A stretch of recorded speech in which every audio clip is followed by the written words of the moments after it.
Students, for one more class in mechanical measurements. We are discussing about measuring instruments. So we'll take up today's class. What is this surface finish? So let us understand this word surface finish. It is also known as surface texture. How the surface is there after you manufacture or you machine or you employ some other process of grinding, milling, drilling. So after that, what is the shape of the surface? That is known as surface texture, or what we call it as surface finish. Then it is nothing but it is the characteristics of a surface. So how the surface is going to be, that is nothing but your surface finish. Then it consists of lay, surface roughness, waviness, what is present on the surface. So what is this lay, then surface roughness and waviness we will be discussing in the next few slides.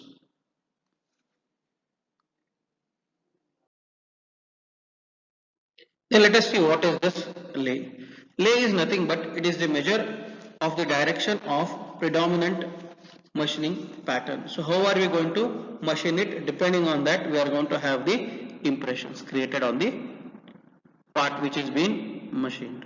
That is known as lay. Clear? So how it is going to have that shape onto that machine. Then a lay is nothing but a repetitive impression created on the surface of the part. So after we have this machining, what are the impressions that are being created due to the tool? That is known as your lay. Then the surface roughness is commonly referred as roughness. So when we use the word roughness, it means surface roughness. And what is the surface roughness? It is the measure of the finely packed surface irregularities. Whatever irregularities we find on the surface, that is known as your surface roughness. Roughness is a measure of the texture of the surface. How the surface is going to be on the material after it is been either manufactured or machined. That is what is going to determine what is known as lay. Then next, let us see the terms that are being involved in surface roughness measurement. We are going to use the word flaw, lay directions, then waviness height, then roughness with width, then roughness width, then roughness height, waviness width, etc. These are the terms that are being involved on a surface which is being machined. Then let us take the terms one by one. First term is known as real surface. So what is this real surface? It is a surface limiting the body and separating it from the surrounding surface. So it is limiting that body and it is surrounded by the surface. The next, geometrical surface. So what is the geometrical surface? It is a surface prescribed by the design of manufacture, neglecting the errors of form and surface roughness. So whatever surface roughness are there and errors are there, we are going to neglect that and then we are going to tell it as geometrical surface. Then the third one, effective surface. It is the close representation of real surface obtained by instrumental. So whatever instrument we are going to use and find out this real surface by using an instrument is known as effective surface. The next term is surface texture. Repetitive or random deviation from the normal surface which form the pattern of the surface is known as surface texture. It is random as well as it may be repetitive deviation from the normal surface. That is known as surface texture. Then surface roughness.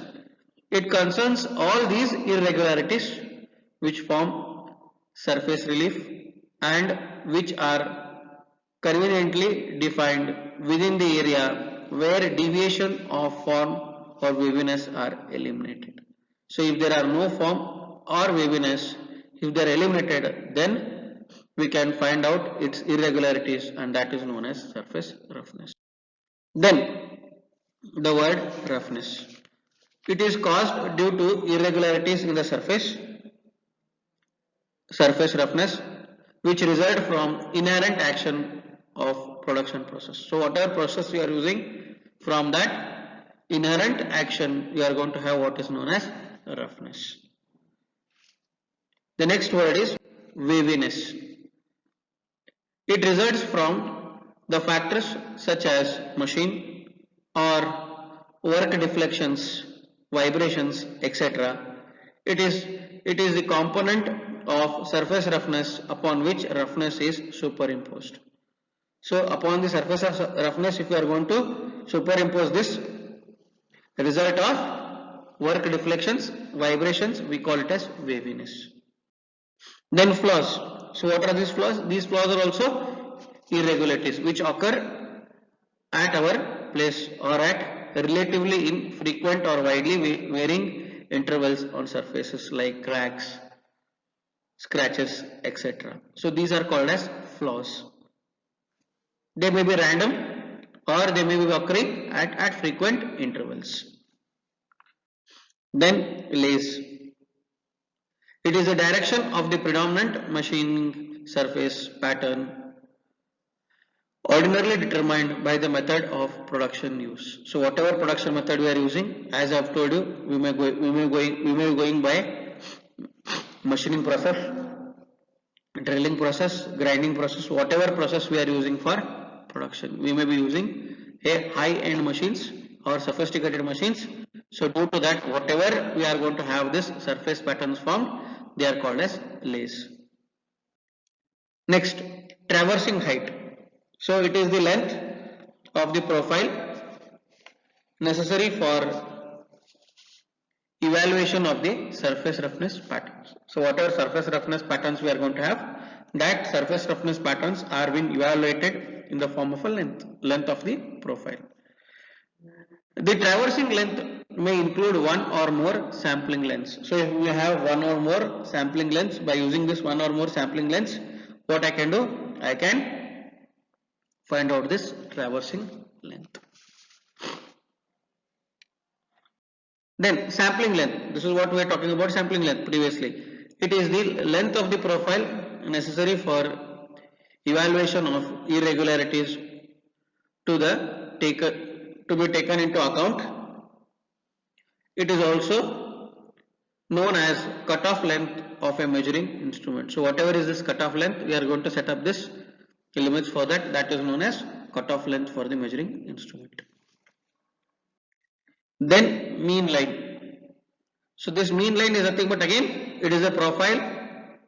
It is a line having the form of geometrical profiles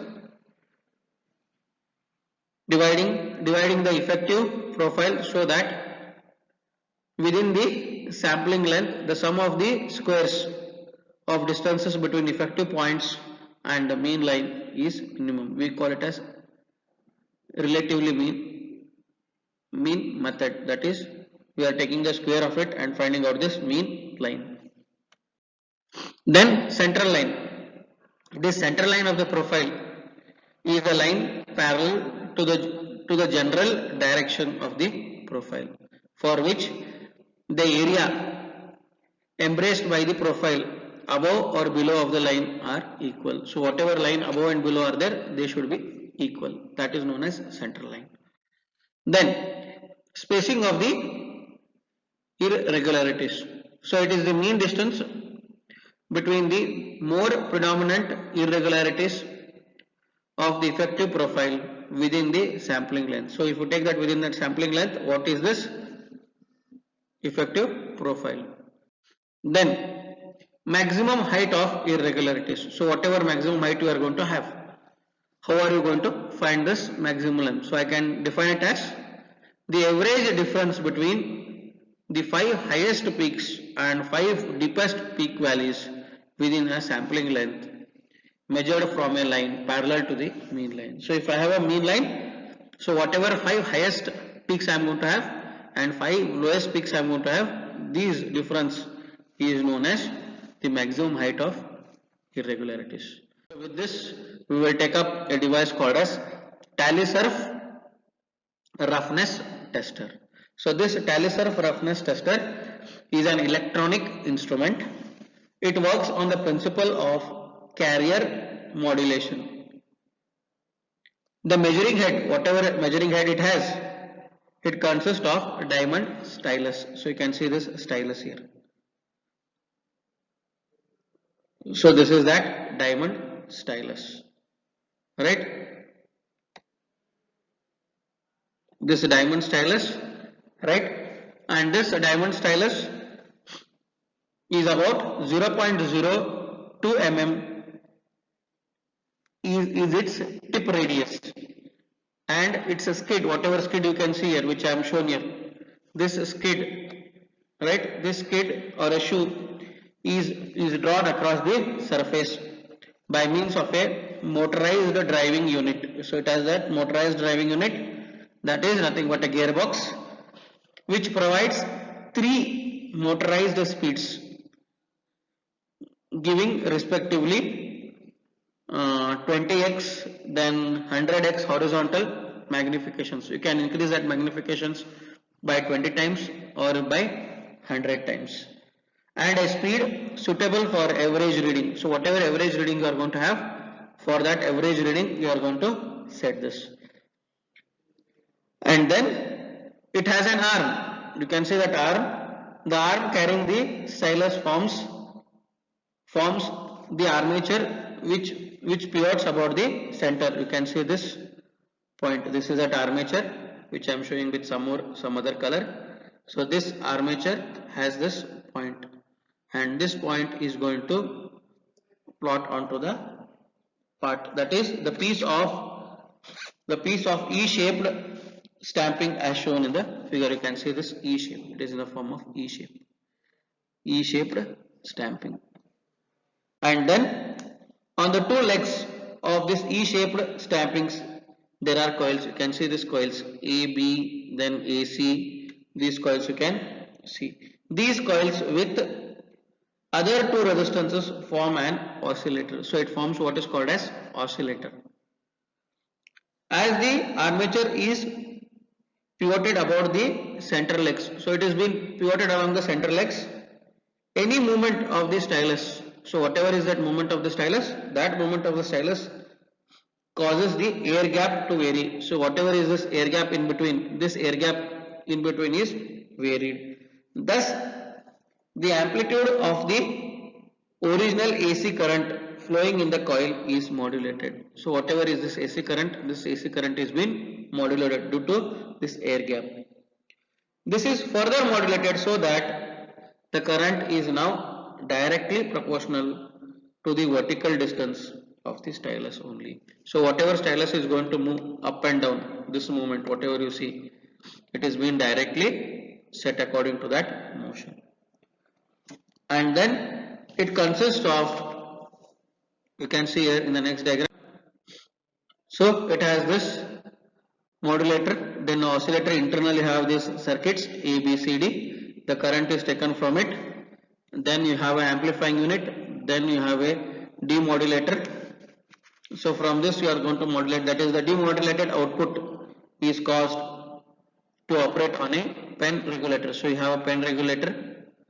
It can be plotted onto that, or directly you can record it onto the meter scale. From there you can take the readings. And nowadays what we do, we are using microprocessors which are being incorporated to give a complete statistical multi-trace systems which give us a standard deviation and other parameters of reading. So whatever other readings you want to find out, from this you can find out those readings. That is, it has a carrier, you can see this carrier, then modulated signals, then demodulated smoothings, then the waved filtered wave form, whatever is that filtered waveform, and then you have the meter scale. Here you can get the reading here, or you can have this recorder to record the signal. So thank you. In the next class we will take up with coordinate manufacturing. manufacturing machines. Thank you.